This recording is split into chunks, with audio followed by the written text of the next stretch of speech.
His Majesty, King Abdullah II of the Hashemite Kingdom of Jordan, Professor Klaus Schwab.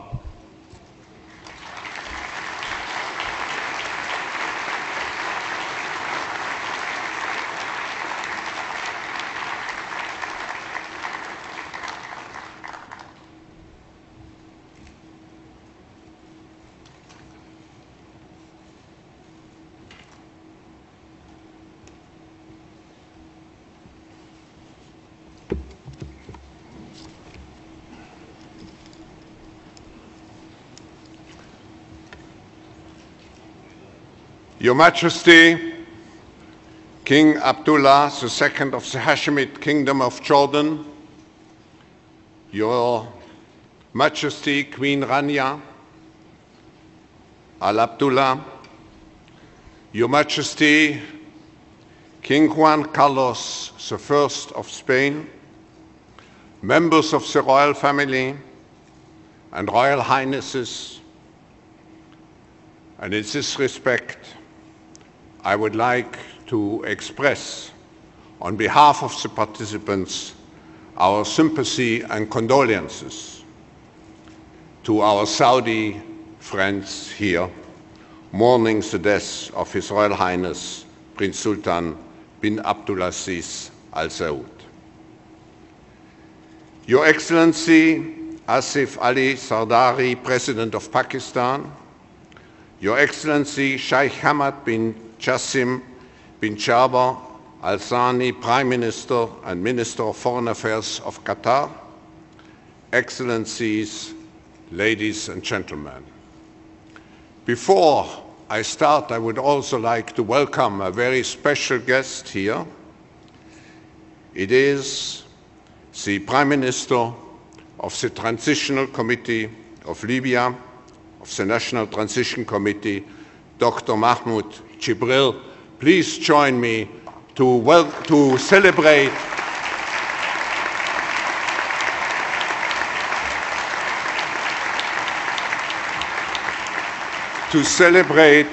the rebirth of Libya. It is a very special privilege to be here at the Dead Sea under the leadership of His Majesty King Abdullah II, King of the Hashemite Kingdom of Jordan.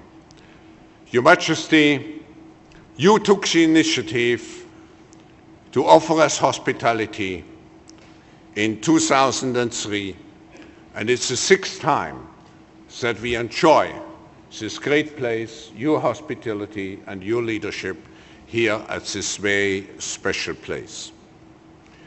This meeting is particularly timely because it focuses on economic growth and job creation in the Arab world. With over 1,000 participants from more than 50 countries, this gathering also provides a significant opportunity to look at the origins and possible outcomes of what is generally called the Arab Spring.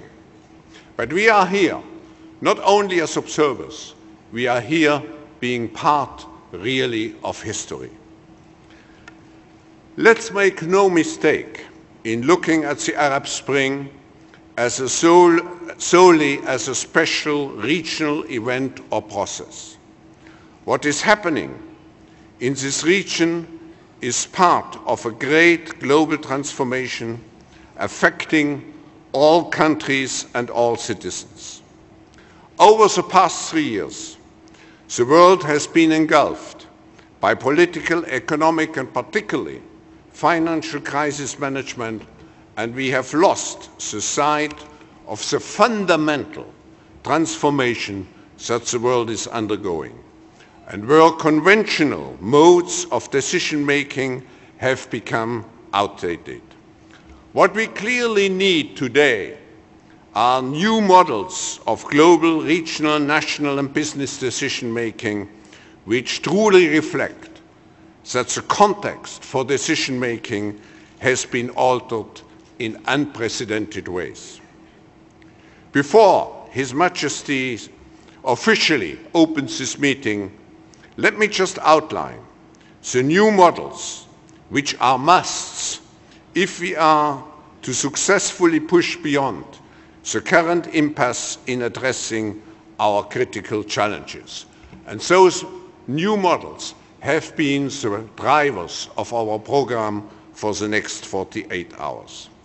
First, a new model is needed to account for the fundamental power shift that have taken place not only in the geopolitical and geo-economic sphere, but also by the need to integrate new non-state actors who want to have their say and who have the capability to do so. Power has become much more distributed and diffused. Thus, we need new models where governance processes on all levels integrate those newcomers in the most collaborative way.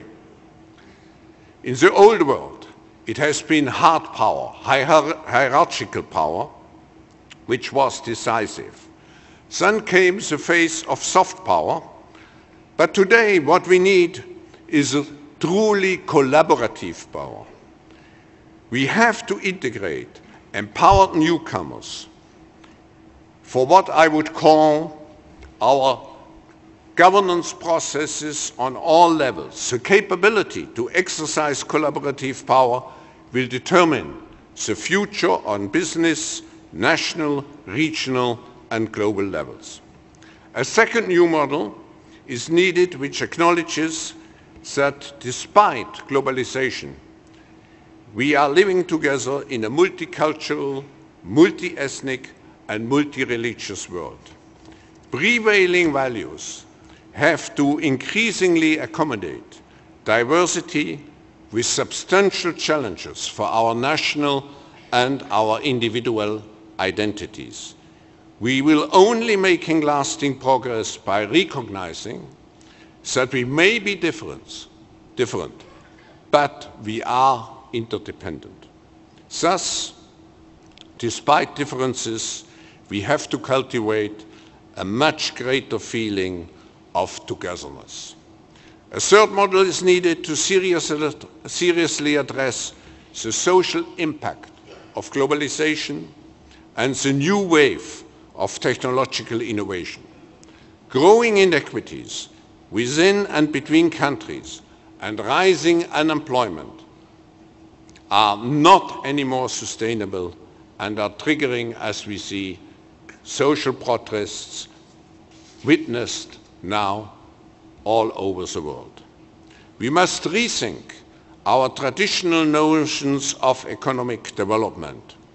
We have to find new ways, we have to embrace a much more holistic, inclusive and sustainable approach to economic development based on the stakeholder and not on the shareholder principle. We need a fourth new model for job creation.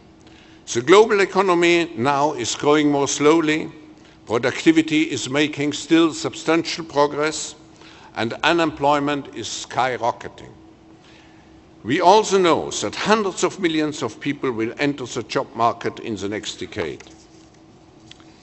In addition to the productivity increases driven by greater resource efficiency, the industry model is changing, moving upscale, where fewer people can produce much more value. The key to mitigate a catastrophic situation, particularly in this region, is to provide young people with the capability to create their own jobs. We have to move from the traditional concept of employment much more to the concept of micro-entrepreneurship.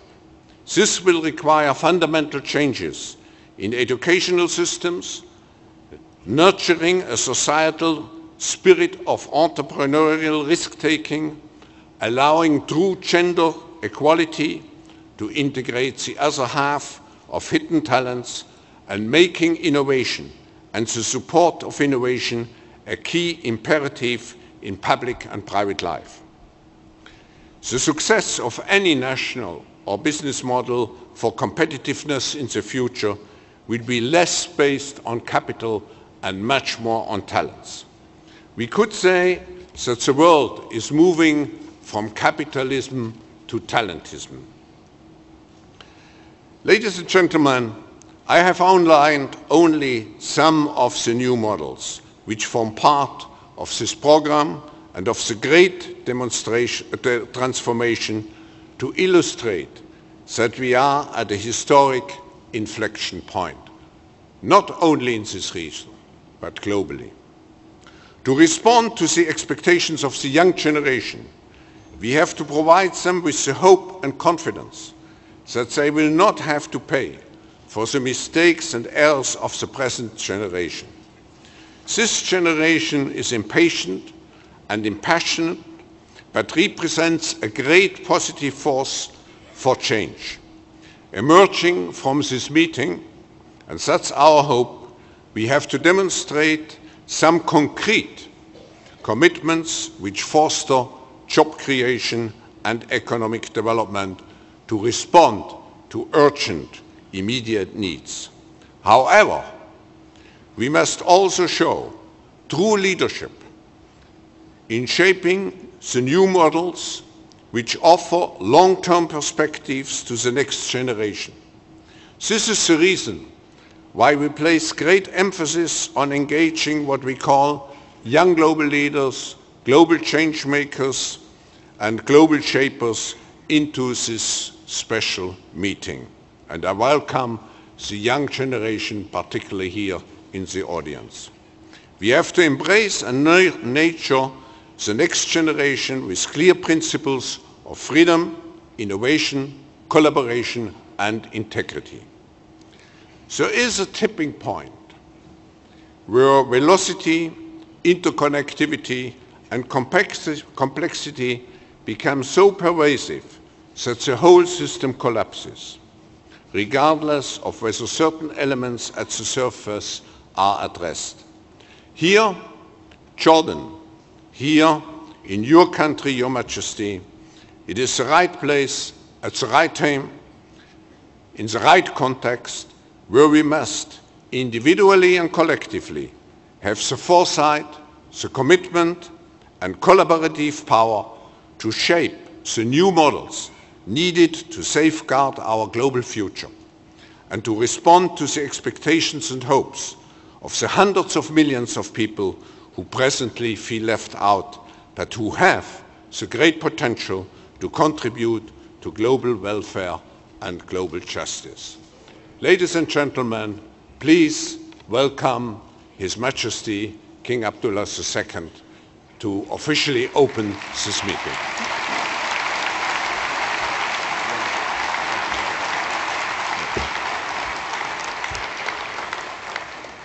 Bismillah ar-Rahman ar-Rahim.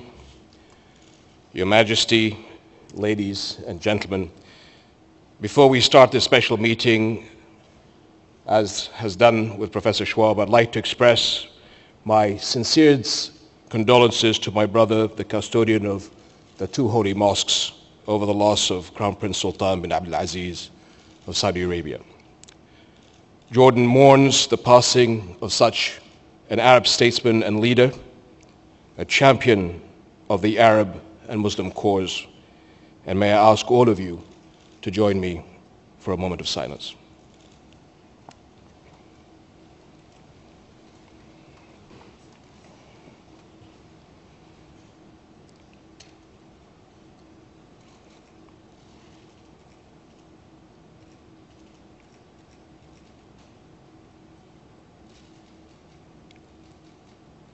May his soul rest in peace.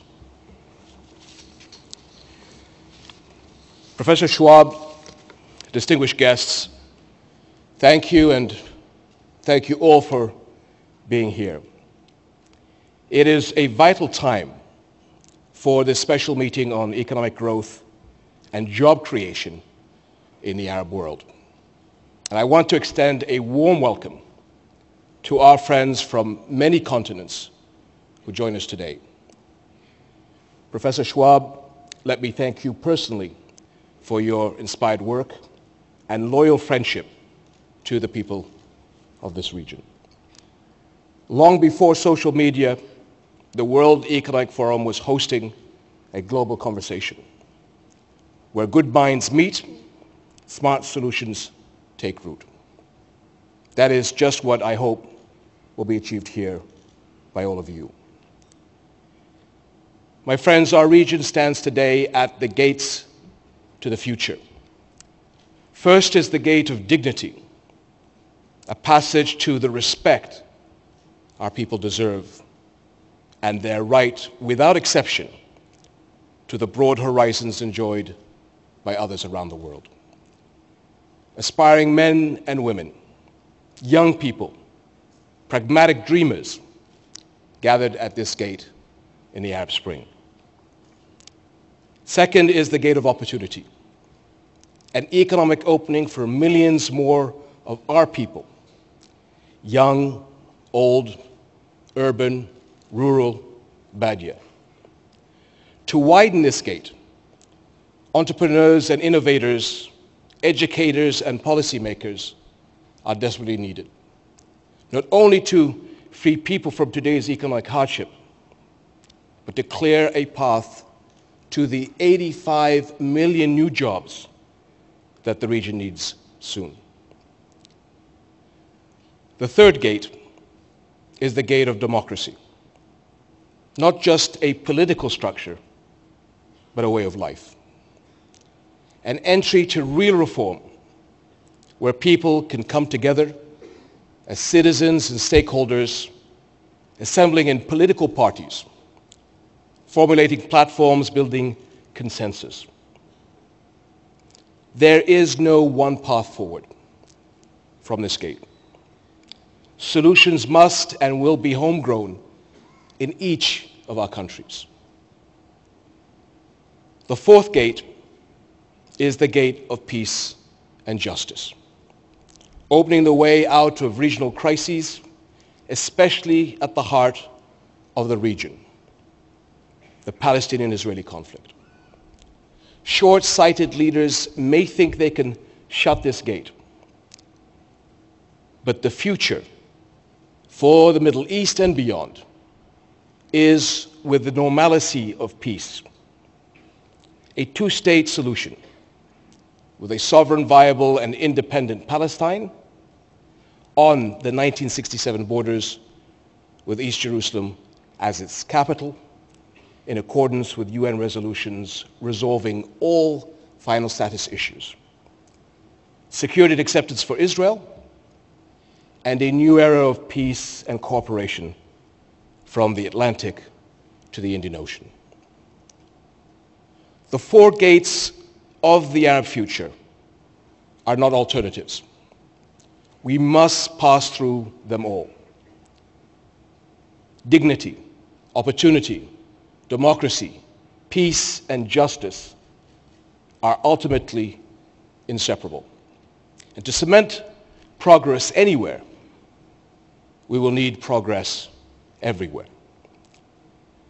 Your meetings here focus on an area of urgent need: economic growth and jobs. It is hard to find a more central concern for our people, especially our young people, the majority of our population. Today, the Middle East has the highest youth unemployment rate of any region in the world. Pockets of poverty make the distresses harder, and families everywhere have felt the impact from global crises in food, energy, and even finance. This year's events have opened the way to positive change, but in many places also created painful economic dislocations. Strategies are urgently needed, and they must take place across the board. In economic life, in politics and policies, in social life and cultural values. Steve Jobs helped prove that people who think different can change the world. He will be sorely missed. But his inspiration will live on. And I believe there are millions of men and women with minds that are no less creative and daring right here in the Arab world. They are ready for the opportunity to act. And they can We all can change our world. And when it comes to getting our people employed, three groups have special roles. One is the private sector, which has a strong interest in getting more people off the unemployment rolls. A secure middle class, optimistic about the future, will anchor our strategic region better than any resource. To get there, we need innovative approaches in all areas. In Jordan, for example, we've seen huge growth in ICT, pioneered by visionaries who saw the possibilities of a new regional market and supported by national investments in infrastructure and education. There's also great potential in other industries that our region needs, such as water and alternative energy, which can in turn open new global markets. Many other possibilities are ripe for initiative, and I hope you will discover some here. The second major player in job growth is government. And let's be clear, political reform is economic reform. For businesses to invest and expand with confidence, they need a predictable, level playing field, transparency and accountability, the rule of law, and a strong, stable foundation of inclusive political life. These are key fundamental elements of Jordan's reform efforts. And for us, the Arab Spring has been an opportunity to move our nation's interests forward. We seek a consensual and evolutionary path, engaging citizens at all levels. We have set milestones, and we're keeping to them. New constitutional amendments protect civil rights and freedoms, establish an independent constitutional court, and provide for an independent elections commission. Wide-ranging legislation will implement these and other provisions, and we're anticipating new municipal and parliamentary elections in the very near future. The third key group is regional job creation, and this, of course, is our people themselves. Building our region's future is a responsibility that belongs to all. This is true in political life, and it is true for our economic future as well. All the jobs that our region needs will not be wished into being, but we can help opportunity grow by what we do, by strong and growing productivity, new investments in industries, innovation and entrepreneurial spirit. And for this, we need everyone. Employees who do their job with dedication and professionalism, managers who act ethically and competently, CEOs who lead boldly and responsibly, civil society volunteers and caring young people who better our communities and help each other reach their potential. Now, my friends, we've all seen the soaring archways of classic Islamic architecture.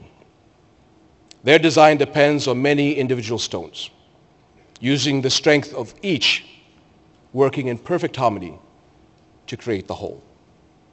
It cannot stand, it cannot last without them all. Today, in our political and economic life, each of us is needed. If we work together, if we lend our full strength to the job, I believe we can make a future worthy of our great people. My best wishes to you all for your work today and in the days ahead. Thank you very much.